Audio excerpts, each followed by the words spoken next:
All right, we're here with Todd Pendleton, retired CMO from Samsung Mobile, fellow Bostonian, but also, more importantly, an AAF Hall of Fame, Hall of Achiever. Yeah, it's great to be here. Yeah, and terrific presentation. Thank you. You know, what I thought was most inspiring about the presentation was the proliferation of really Hall of Fame content creators that you've had the opportunity to work with over the years.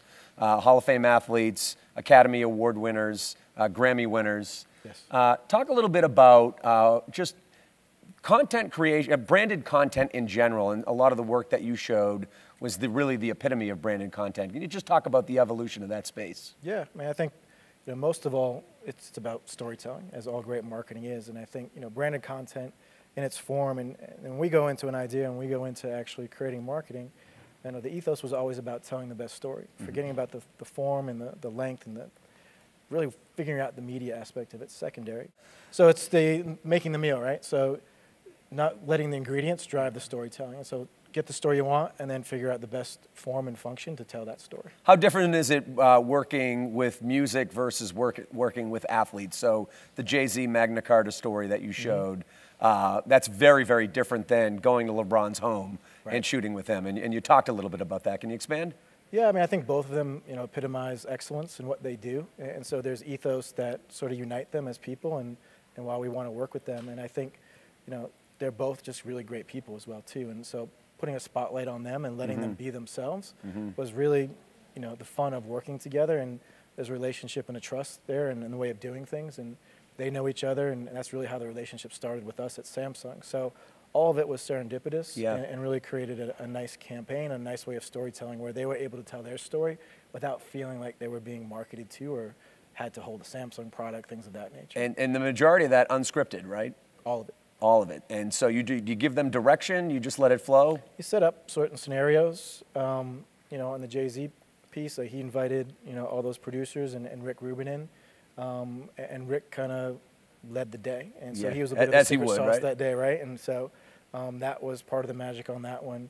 For LeBron, he loves being in front of the camera and just very natural doing it. So just setting up home scenarios or things that he would normally do on a day-to-day basis and how he would use the product and just rolling the cameras and see what happens. But you're not worried about jamming the brand in there, right? Never.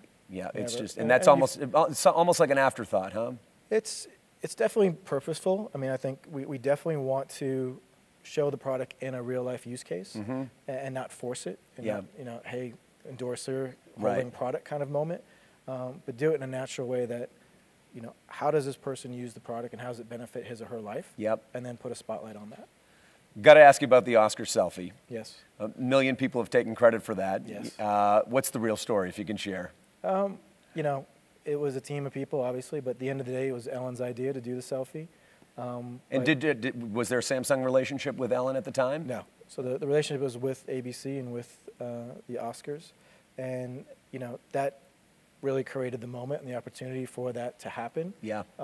Her idea was to actually do a picture with Meryl, and it turned into something more, and Bradley taking the phone. So it was scripted but unscripted, and those are the moments that, again, seem to resonate. I hope that Monday morning you got up and took full credit for exactly how that played out. Monday morning we woke up and realized what we had done, and so it was, how do you elongate the moment? And so the idea was, we didn't have a relationship with Ellen, but how do we do something to thank her and to give back, and so that this moment lives on more than a marketing moment? Yeah. And so we actually said we were going to donate every dollar for every tweet to her favorite charities. Yeah. So we turned that around within 4 hours, and she was able to tell that story on her show the next day. Big trends going on in all of media, entertainment, technology right now, including Verizon's acquisition of AOL. And I know you know Verizon very well. Just, what are your thoughts on the next couple of years, if you look at media, marketing, advertising, technology, and anything that you're seeing, and what are your thoughts on the Verizon AOL link-up?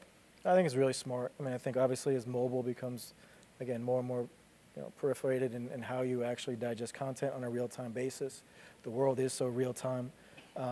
Having that partnership and people who understand how to work within that space is truly a great thing. So I think you guys would be great partners and do amazing things together. In terms of trends, you know, it does get back to this real-time conversation and how do you integrate using digital and social at the center. You know, something I noticed the other day and really caught my eye, and again, I don't know if it was planned or unplanned, but Kristen Bell actually got into an Uber and was going from work to home and hit the share button and ended up carpooling instead of driving by herself. And she recounted that whole experience, and it was hilarious. But it was one of those things where if it was planned and scripted, it was genius. If it was unplanned and not scripted, there was a huge free moment for that brand. And so it's moments like that that, to me, again, speak authenticity and help both parties. Prepping for that serendipity, though, is you talked a lot about that. Yes.